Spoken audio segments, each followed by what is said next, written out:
नमस्कार, मैं हूं आपके साथ इस्तेक अहमद और आप देख रहे हैं आर्य न्यूज। बुलेटिन की शुरुआत करेंगे इस वक्त बड़ी और अहम खबर से, जो कि अमेठी में सपा कार्यकर्ताओं का प्रदर्शन, मीडिया संस्थानों पर आईटी रेड का मामला, प्रदर्शन सरकार के खिलाफ, तहसील में सपा का प्रदर्शन, गवर्नर को संबोधित ज्ञापन,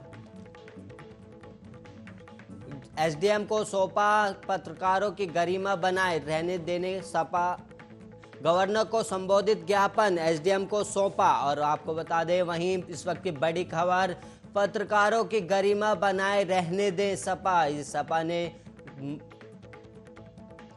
आम जन की आवाज उठाने दे, सपा ने सीधा सीधा आरोप लगाया है ये सरकार पर। उनका कहना है कि आपको बता दें, अमेठी में सपा कार्यकर्ताओं का प्रदर्शन, जहां पर उन्होंने सीधा सीधा सरकार पर सवाल उठाया है और मीडिया संस्थानों पर आईटी रेड को लेकर यह मामला है, जिसके बाद सरकार के खिलाफ तहसील में सपा का प्रदर्शन हो रहा है, जिसमें उन्होंने गवर्नर को ज्ञापन भी सौंपा है। और वहीं इस वक्त एक और बड़ी खबर सामने आ रही है, जहां पर अमरोहा में पति ने की पत्नी की हत्या। और आपको बता दें, अवैध संबंधों के शक में पत्नी की हत्या की गई है और पत्नी के सिर पर डंडों से किया गया वार। पति ने खुद थाने पहुंचकर दी जानकारी और पुलिस ने शव पोस्टमार्टम के लिए भेजा। और वहीं आपको बता दें, बचराई थाने के गांव डयोटी का ये मामला है, जहां पर एक पति ने अपनी पत्नी को डंडे से पीट कर मौत के घाट उतार दिया है और अवैध संबंध के शक के आधार पर उसने अपनी पत्नी का खून कर दिया। और आपको बता दें, बचरायू थाने गांव डयोटी का यह मामला है, जहां पर एक पति ने अपनी पत्नी पर अवैध संबंध के शक में उसकी हत्या कर दी। अमरोहा में पति ने की अपनी पत्नी की हत्या। आपको बता दें, अवैध संबंधों के शक में पत्नी की हत्या की गई है और युवक ने खुद पुलिस स्टेशन पर जाकर इसकी जानकारी दी और पत्नी के सिर पर डंडों से किया गया वार, जिसके बाद पत्नी की मौके पर ही मौत हो गई और पति ने खुद थाने पहुंचकर पुलिस को इस बात की जानकारी दी और पुलिस ने पोस्टमार्टम के लिए शव को भेज दिया है। इस वक्त की बड़ी खबर, जहां पर एक पति ने अपनी पत्नी को शक के आधार पर मौत के घाट उतार दिया। और बचरायू थाने के गांव डयोटी का ये मामला है, जहां पर एक पति ने अपनी पत्नी को अवैध संबंध के शक में मौत के घाट उतार दिया। अवैध संबंधों के शक में पत्नी की गई हत्या, पत्नी के सिर पर डंडों से किया गया वार। और आपको बता दें, पति ने खुद पुलिस थाने पहुंचकर इस बात की जानकारी दी और पुलिस ने शव को पोस्टमार्टम के लिए भेज दिया है। और वहीं संसद के मानसून सत्र में आज बीजेपी के 3 और जेडीयू के 1 सांसद लोकसभा में जनसंख्या नियंत्रण कानून की मांग को लेकर प्राइवेट मेंबर बिल पेश करेंगे। बीजेपी की ओर से गोरखपुर से सांसद रवि किशन का नाम भी इनमें शामिल है। और वहीं आपको बता दें कि उत्तर प्रदेश की सरकार भी अपने यहाँ राज्य जनसंख्या नियंत्रण कानून को ड्राफ्ट करने की तैयारी में है। लोकसभा में रवि किशन जनसंख्या नियंत्रण कानून को लेकर किन बिंदुओं पर बात करेंगे, इसको लेकर अभी ज़्यादा जानकारी सामने नहीं आई है। और वहीं आपको बता दें कि रवि किशन 4 बच्चों के पिता हैं, जिनमें 3 बेटे और 1 बेटी शामिल है। और वहीं बिहार से बीजेपी सांसद सुशील कुमार सिंह अपने बिल में नेशनल पॉपुलेशन प्लानिंग अथॉरिटी के गठन की मांग करेंगे। और वहीं आपकी जानकारी के अनुसार सुशील कुमार सिंह अपने बिल में राष्ट्रीय स्तर पर नेशनल पॉपुलेशन प्लानिंग अथॉरिटी के गठन की मांग करेंगे। साथ ही देश के प्रत्येक जिले में डिस्ट्रिक्ट पॉपुलेशन प्लानिंग कमेटी के गठन का मुद्दा भी उठाएंगे। देश में मौजूद संसाधन और जनसंख्या के बीच तालमेल बना रहे, वो इसके आधार पर फैमिली प्लानिंग को बढ़ावा देने की बात संसद में रखेंगे। और वहीं सुशील कुमार सिंह 3 बच्चों के पिता है, उनके 2 बेटे और बेटी है एक। और वहीं बिहार से ही जेडीयू के सांसद डॉक्टर आलोक कुमार सुमन भी जनसंख्या नियंत्रण कानून की मांग को लेकर प्राइवेट मेंबर बिल पेश करेंगे। सुमन 2 बच्चों के पिता हैं।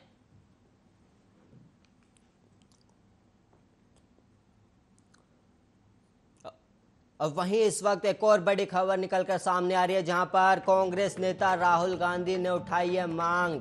जासूसी कांड पर गृह मंत्री दे इस्तीफा। ये राहुल गांधी ने गृह मंत्री से सीधा सीधा इस्तीफा मांगा है और वहीं अमित शाह को इस्तीफा देना चाहिए, राहुल गांधी ने कहा। और जुडिशरी इंक्वायरी सेटअप हो राहुल, उन्होंने जुडिशरी इंक्वायरी सेटअप की भी मांग की है और उन्होंने आरोप लगाया कि उनका फोन भी टैप किया जा रहा है। राहुल गांधी ने सीधा सीधा सरकार पर पेगासस मामले पर सवाल उठाया और उन्होंने मांग की है कि गृह मंत्री अमित शाह इस मामले पर इस्तीफा दें। और वहीं आपको बता दें, कांग्रेस के नेता राहुल गांधी ने उन्होंने आरोप लगाया कि उनका फोन भी टैप किया गया है और जासूसी कांड पर गृह मंत्री से राहुल गांधी ने इस्तीफा मांगा है। और वहीं आपको बता दें, पेगासस सॉफ्टवेयर के चलते देश में राजनीति गरमाई हुई है, जिसके बाद अब राहुल गांधी ने अमित शाह से इस्तीफा मांगा है। और वहीं उन्होंने ये भी आरोप लगाया कि उनका फोन भी टैप किया गया है, जिसके बाद राहुल गांधी ने सीधा सीधा सरकार को घेरने की कोशिश की है और राहुल गांधी ने मांग उठाई कि गृह मंत्री अमित शाह अपने पद से इस्तीफा दें। और राहुल गांधी ने कहा कि इसमें जुडिशरी इंक्वायरी होनी चाहिए, जिससे पता लग सके कि किस किस लोगों का फोन टैप किया गया और सरकार किन किन लोगों की जासूसी करवा रही है या फिर इसके पीछे किसका हाथ है। इसको लेकर विपक्ष लगातार सवाल उठा रहा है और उन्होंने कांग्रेस के राहुल गांधी ने भी ये आरोप लगाया कि उनका फोन भी टैप किया जा रहा है। और इससे पहले ममता बनर्जी ने भी केंद्र सरकार पर सवाल उठाया था।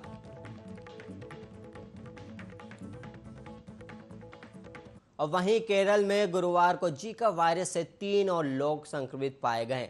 इसके साथ ही कुल संक्रमितों की संख्या बढ़कर 44 हो गई है। राज्य के स्वास्थ्य मंत्री वीना जॉर्ज ने बताया कि 3 मामले तिरुवनंतपुरम के हैं और संक्रमितों में मेडिकल कॉलेज के पास का 27 वर्ष से निवासी, 38 वर्ष से पेट्टा निवासी और अनारिया का 3 साल का बच्चा भी शामिल है। और वहीं प्रेस को जारी बयान में बताया गया कि चिकित्सा विषाणु विज्ञान प्रयोगशाला की जांच में संक्रमण की पुष्टि हुई है। राज्य में कुल संक्रमितों की संख्या अब बढ़कर 44 हो गई है, जबकि 6 मरीजों का इलाज चल रहा है। स्वास्थ्य विभाग के अनुसार मरीजों को अस्पताल में भर्ती नहीं कराया गया और फिलहाल सभी की हालत स्थिर है। और वहीं आपको बता दें कि जीका मच्छर जनित वायरल संक्रमण है। ये मुख्य रूप से संक्रमित एडिस मच्छर के काटने से मनुष्य में फैलता है, जो दिन में काटता है। एडिस मच्छर से ही डेंगू, चिकनगुनिया और पीला बुखार का ट्रांसमिशन होता है। जीका वायरस गर्भवती महिला से उसके भ्रूण में गर्भावस्था के दौरान फैल सकता है और वक्त से पहले जन्म और मिसकैरेज समेत प्रेगनेंसी की अन्य पेचीदगियों से भी उसका संबंध हो सकता है। और वहीं centre for disease control and prevention के मुताबिक जीका वायरस से संक्रमित शख्स बीमारी को अपने पार्टनर तक भी फैला सकता है।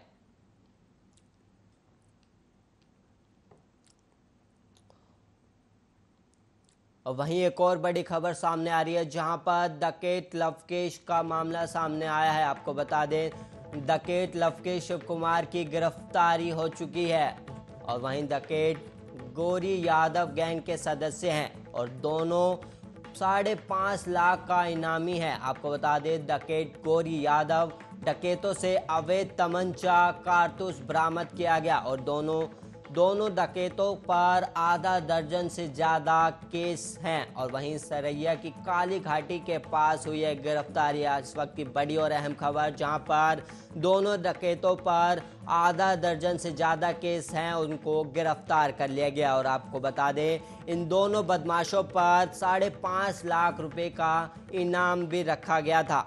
इस वक्त इसकी बड़ी और अहम खबर जहां पर डकैत लवकेश शिव कुमार की गिरफ्तारी हुई है और इन दोनों पर करीब 5.5 लाख रुपए का इनाम भी रखा गया था। डकैत गौरी यादव गैंग के सदस्य हैं और वहीं आपको बता दें 5.5 लाख का इनामी डकैत गौरी गिरफ्तार किया गया और सेरैया की काली घाटी के पास से ये गिरफ्तारी हुई है। राजधानी दिल्ली के अशोक विहार इलाके में एक कारोबारी सुरेंद्र गुप्ता और उसके दोस्त अमित गोयल की हत्या गुत्थी हुई सुलझाते हुए पुलिस ने 3 आरोपियों को गिरफ्तार किया है। पुलिस के मुताबिक डबल मर्डर की ये वारदात पैसों के लेन देन के चलते हुई। डबल मर्डर के इस मामले में पुलिस ने मृतक सुरेंद्र गुप्ता के रिश्तेदार कारोबारी संदीप जैन को गिरफ्तार किया है और पुलिस के मुताबिक संदीप जैन को मृतक सुरेंद्र गुप्ता के 20 लाख रुपए देने थे। दरअसल पुलिस को वजीराबाद इलाके में देर रात गाड़ी के अंदर एक लाश मिली थी और पुलिस ने जब जांच शुरू की तो पता चला कि लाश अमित गोयल नाम के शख्स की है और गाड़ी सुरेंद्र गुप्ता नाम के एक शख्स की है जिसका केमिकल का बिजनेस है। पुलिस सुरेंद्र के परिवार के पास पहुंची और जब परिवार से बात की गई तो परिवार ने बताया कि सुरेंद्र गुप्ता को उनके एक रिश्तेदार कारोबारी संदीप जैन से 20 लाख रुपए लेने थे। वो अपने घर से दोस्त अमित गोयल के साथ संदीप जैन के पास पैसे लेने गए थे और अब तक वापस नहीं आए थे। पुलिस ने शक के आधार पर संदीप जैन को हिरासत में लिया और उससे पूछताछ की गई। पहले वो संदीप जैन पुलिस को बरगलाने लगा, वहीं सख्ती से पूछताछ की गई तो उसने बताया कि सुरेंद्र गुप्ता और उसके दोस्त अमित गोयल का कत्ल उसी ने किया है। इस हत्या में उसके 2 और साथी शामिल हैं। संदीप जैन ने बताया कि दोनों की हत्या फैक्ट्री में की गई। अमित गोयल की लाश को एक बोरे में डालकर सुरेंद्र की गाड़ी में रखकर उसने वजीराबाद में छोड़ दिया और साथ ही सुरेंद्र की लाश को उसने अपनी फैक्ट्री में रखा है। पुलिस ने संदीप जैन की निशानदेही पर सुरेंद्र गुप्ता की लाश भी बरामद कर ली है। इसके बाद डबल मर्डर की वारदात में शामिल कारोबारी संदीप जैन के दोनों वर्कर को भी गिरफ्तार कर लिया गया। पुलिस इस पूरे मामले की जांच में जुटी हुई है।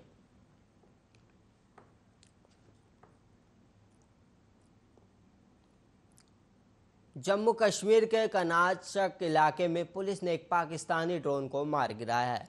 समाचार एजेंसी के मुताबिक इस ड्रोन के गिरने पर विस्फोटक सामग्री भी बरामद हुई है। फिलहाल ये नहीं पता चल पाया है कि ये कितनी मात्रा में था। पुलिस का कहना है कि जांच चल रही है और वहीं आपको बता दें कि सीमा पर बीते कई दिनों से लगातार ड्रोन देखे जाने की खबर सामने आ रही है और वहीं खुफिया एजेंसियों पहले ही अंदेशा जता चुकी है कि आतंकी ड्रोन के जरिए किसी बड़ी साजिश को अंजाम देने की फिराक में है।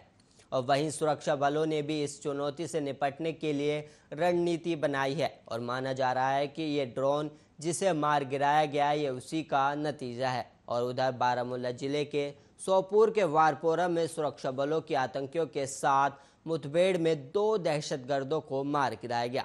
उनके पास से हथियार और गोला बारूद बरामद किया गया है। बाकी आतंकियों की तलाश जारी है और आपको बता दें मुठभेड़ कल रात से चल रही है।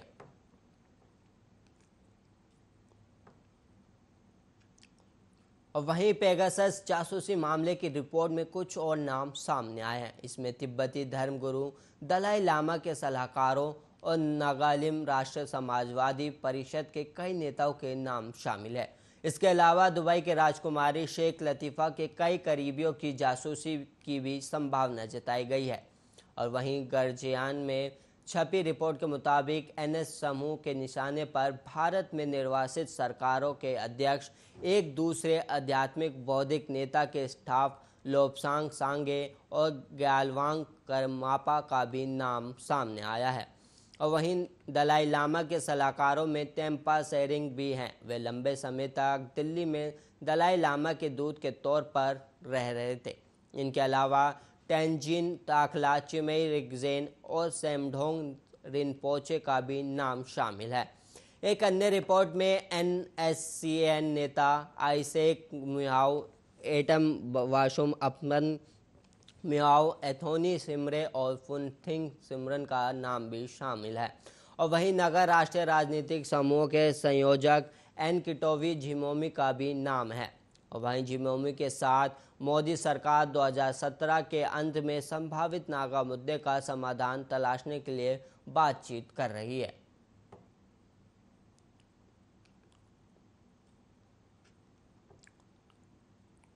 सारे मनोमुटाव को नजरअंदाज करते हुए मुख्यमंत्री कैप्टन अमरिंदर सिंह ने पंजाब प्रदेश कांग्रेस के नए प्रधान नवजोत सिंह सिद्धू के पदभार ग्रहण समारोह में हिस्सा लेने पर सहमति जता दी है।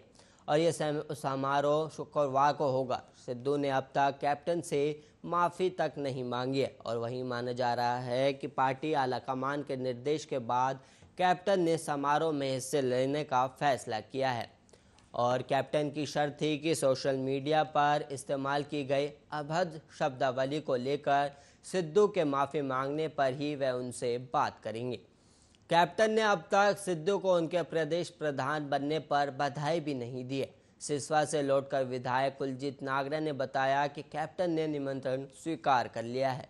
सिद्धू के अलावा पंजाब कांग्रेस के कार्यकारी प्रधान कुलजीत सिंह नागर, सुखविंदर सिंह डैनी, संगत सिंह गिलजियां और पवन गर्ग भी अपना पदभार संभालेंगे। और समारोह में पंजाब प्रभारी हरीश रावत समेत सुनील जाखड़ और पार्टी के सभी विधायकों, मंत्रियों और सांसद भी मौजूद रहेंगे। और वहीं सभी कांग्रेस विधायकों को निर्देश दिया गया है कि पदभार ग्रहण समारोह को यादगार बनाने के लिए अपने हलकों से कम 1000 पार्टी कार्यकर्ताओं को भी चंडी लेकर आएं। इस तरह प्रदेश कांग्रेस का इरादा 50,000 पार्टी कार्यकर्ताओं को चंडीगढ़ स्थित पंजाब कांग्रेस भवन में एकत्र करने का है। लेकिन इस समय चंडीगढ़ में धारा 144 है और इतनी बड़ी संख्या में लोगों के जमा होने की यूटी पुलिस ने मंजूरी नहीं दी है। अब ये यूटी पुलिस तय करेगी कि कांग्रेस भवन में कितने लोगों को एकत्र होने की अनुमति दी जाए। समारोह से पहले विधायकों, मंत्रियों, सांसदों संग बैठक करेंगे कैप्टन। और वहीं गुरुवार शाम कैप्टन से मीडिया सलाहकार रविंद्र ठुकराल ने ट्वीट किया कि मुख्यमंत्री अमरिंदर सिंह शुक्रवार को पंजाब भवन में सभी विधायकों, सांसदों और सीनियर पार्टी नेताओं को चाय पर बुलाया है। उसके बाद कैप्टन पंजाब कांग्रेस भवन जाएंगे और सिद्धू के पदभार ग्रहण समारोह में हिस्सा लेंगे। इससे पहले गुरुवार सुबह नवजोत सिंह सिद्धू की तरफ से विधायक कुलजीत सिंह नागरा, संगत सिंह गिलजियां और अन्य 58 विधायकों के हस्ताक्षर वाला निमंत्रण पत्र लेकर सिसवा स्थित मुख्यमंत्री के आवास पर पहुंचे। हालांकि बुधवार रात भी सिद्धू की तरफ से एक निमंत्रण पत्र कैप्टन को भेजा गया था, जिसमें 65 विधायकों के हस्ताक्षर थे। अगले ही दिन विधायकों की यह संख्या घट जाने पर कांग्रेस नेताओं के बीच भी चर्चा का मुद्दा बन रही है।